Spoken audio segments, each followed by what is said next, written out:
Gilles Bonenfant, bonjour. Vous êtes le président d'Eurogroupe. Eurogroupe, c'est une entreprise de consulting. Et si vous êtes là ce soir, c'est parce que vous êtes le principal mécène de l'Orchestre de Paris. Alors tout d'abord, une question toute simple, mais pourquoi une entreprise de consulting comme la vôtre soutient financièrement l'Orchestre de Paris ?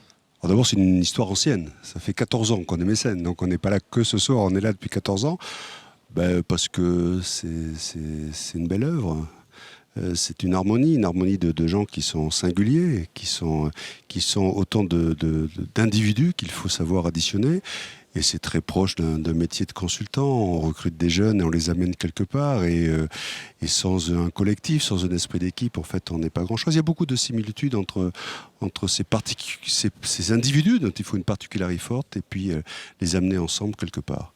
Est-ce que l'orchestre symphonique, ça peut être une métaphore de l'entreprise aussi ? Oui, puis vous savez, faut être aussi mécène généreux dans la vie. L'Orchestre de Paris, il y a 14 ans, quand on a démarré, Pleyel avait brûlé, ils étaient sans rien. Et puis on les a accompagnés à la Philharmonie.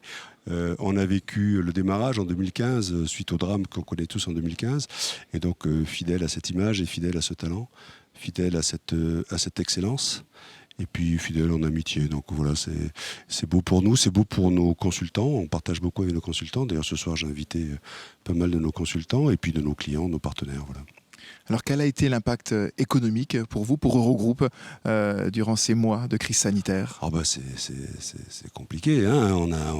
Alors nous, on termine l'exercice au 31 août, donc on fait entre moins 15 et moins 1% sur l'exercice par rapport à ce qui était prévu. Et puis le vrai sujet, c'est finalement comment l'économie va démarrer à la rentrée. Vous savez, il y a des secteurs d'activité, tels l'automobile, tels l'aéronautique, tels l'aérien, qui sont complètement arrêtés. Puis il y a des secteurs qui marchent très bien, l'énergie, le secteur public, la banque. Voilà, on a des secteurs en cycle.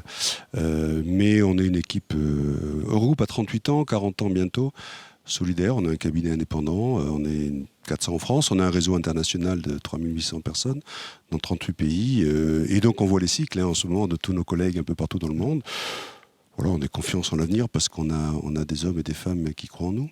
Mais cette baisse de résultats que vous évoquiez à l'instant, est-ce qu'elle peut impacter le mécénat ? Non. Alors, non, parce que, toujours pareil, quand la crise est venue, qu'est-ce que j'ai fait ? D'abord, je me suis occupé de mes équipes, de mes clients, de nos sous-traitants. Enfin, il fallait faire un certain nombre de mesures sanitaires, de précautions.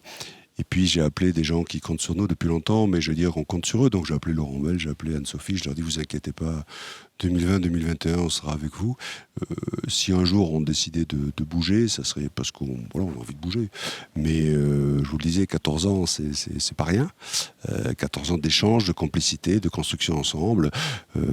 Quand on est venu, quand l'Orchestre de Paris est venu à la Philharmonie, il y avait des gens qui critiquaient. Moi, j'ai trouvé que cette salle méritait l'Orchestre de Paris, et l'Orchestre de Paris méritait la Philharmonie. C'est un lieu formidable. Non, on est fidèle à ça, même si l'économie est difficile. On gère des priorités, cela fait partie de nos priorités. Et est-ce que justement, pour vous, dans la reconstruction d'un pays, et même au-delà, évidemment, on le voit aujourd'hui à l'échelle mondiale, la culture, et notamment la musique, doit jouer un rôle ? Oui, c'est essentiel, on peut pas abandonner ça. C'est notre histoire, notre présent et notre futur. Toute forme de culture. On voit ce soir, on mélange des œuvres plus anciennes avec d'autres, et puis c'est des œuvres de joie. On vient de vivre un moment pas facile.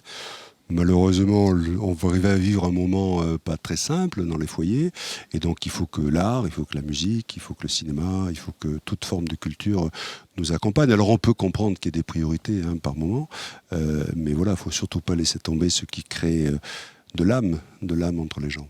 Ne pas laisser tomber ce qui crée. Merci Gilles Bonenfant. C'est moi qui vous remercie d'avoir été avec nous. Je rappelle que vous êtes le président d'Eurogroupe.